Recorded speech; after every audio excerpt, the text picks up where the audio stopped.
Bapak Wahabi dia pecah tauhid rububiyah uluhiyah ni, nak kafirkan umat Islam yang bertawasul, yang ambil berkat. Kita jumpa syekh tercium tangan, kita jumpa syekh tertunduk, kita hormat.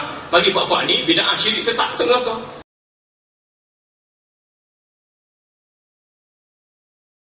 Bid'ah sesat masuk neraka. Tahlil, bid'ah sesat masuk neraka. Tahlil, bid'ah sesat masuk neraka. Wirid bapak, bid'ah sesat masuk neraka. Takbir pukul bapak, bid'ah sesat masuk neraka. Bid'ah sesat masuk neraka. Tahlil, bid'ah sesat masuk neraka. Tahlil, bid'ah sesat masuk neraka. Lu fikirlah sedih. Kita hormat atas dasar ilmu, atas dasar ulama, atas dasar keberkatan mereka, dekatnya mereka dengan Allah. Ustaz Azli baca inna akramakum indallahi atqakum.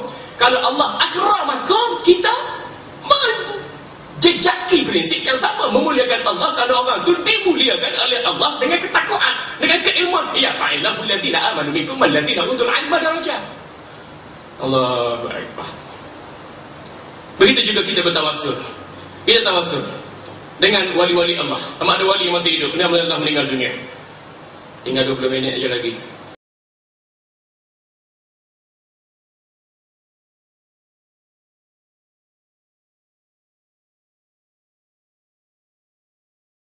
Tentang bertawassul dengan Nabi SAW. Allahumma inni atawassalu ilaika bi nabiyika Muhammad. Ya Allah, aku bertawassul kepada engkau dengan Nabi-Mu Muhammad. Masalah ini ada khilaf di kalangan ulama, tapi secara umumnya dia bukan masalah akidah. Dia masalah di kalangan ulama tak prefer benda ni. Di kalangan ulama ada kata boleh buat di kalangan perkara ni, iaitu kita kata, ya Allah, dengan keberkatan Nabi Muhammad aku bertawassul dengan engkau, terimalah doa. Ini dibolehkan. Tapi kata, ya Allah, dengan keberkatan Nabi Muhammad aku bertawassul kepada wahai Muhammad, terimalah doa aku. Tak boleh lah. Kerana kita hendaklah minta kepada Allah. Kita minta kepada Allah. Maka bertawassul secara umumnya, bertawassul dengan jah Nabi, kemuliaan Nabi. Ada dalam riwayat seorang rajulun darir yang datang berjumpa dengan Nabi SAW, dan kemudian dia Uthman, Nabi SAW ajar, Allahumma inni atawassulu ilaika bi nabiyyika Muhammad. Ya Muhammad, inni atawassalu bika ila Rabbi. Ini wahai Muhammad, aku bertawassul kepada engkau, kepada Tuhanku, agar Tuhan menunaikan hajatku. Minta ke Tuhan. Cuma setengah orang ni dia pergi lebih sikit lah. Dia tawassul dengan apa, Tok Wali, macam-macam lah. Saya pun kadang-kadang kalau nak tawassul lah, saya ingat Nabi Muhammad lah kot. Hak lain daripada Nabi Muhammad ni, wali-wali yang dilantik orang ni, kita pun tak tahu hakikat dia di sisi Tuhan. Yang kita tahu Nabi Muhammad, Abu Bakar, Omar, hak ni memang ada garanti. Hak lain, nama je, nampak saya mufti macam baik, tapi belum tentu di sisi Tuhan. Pihak akhirat tengok, mufti duduk belakang, tentu mungkin duduk depan. Kan? Hak ni zahir saja jawab orang bagi.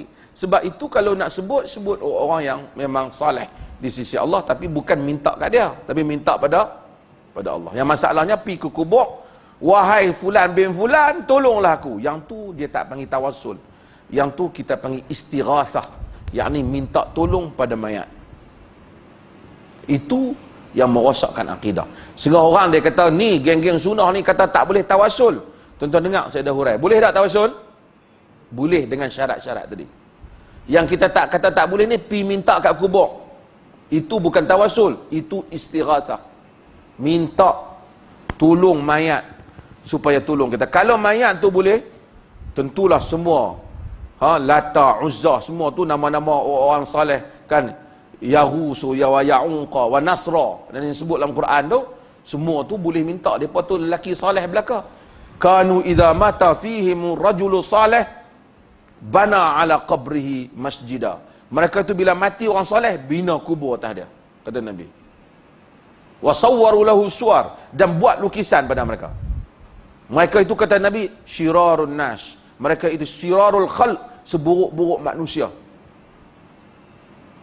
Hak tu pergi minta kat kubur.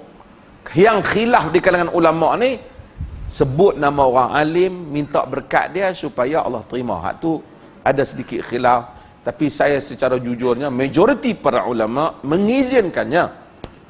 Dengan, ya Allah, dengan keberkatan Nabi Muhammad, terimalah doa ni. Majoriti para ulama secara umumnya membenarkan. Ibn Taymiyah ada sedikit pandangan dalam hal ni, tapi dia juga tak menyatakan sesat dan seumpamanya dia tidak, format tu saja dia khilaf. Orang kata Muhammad bin Abdul Wahab, orang duk tuduh Wahabi tu. Orang kata dia kata haram, sebenarnya Muhammad Abdul Wahab sendiri untuk adil kepada dia tak kata, dia kata hadza min masail al-fiqhiyah. Ini termasuk di dalam masalah fiqh. Khilaf fiqhi, khilaf dalam masalah fiqh. Ha? Boleh faham tak tu?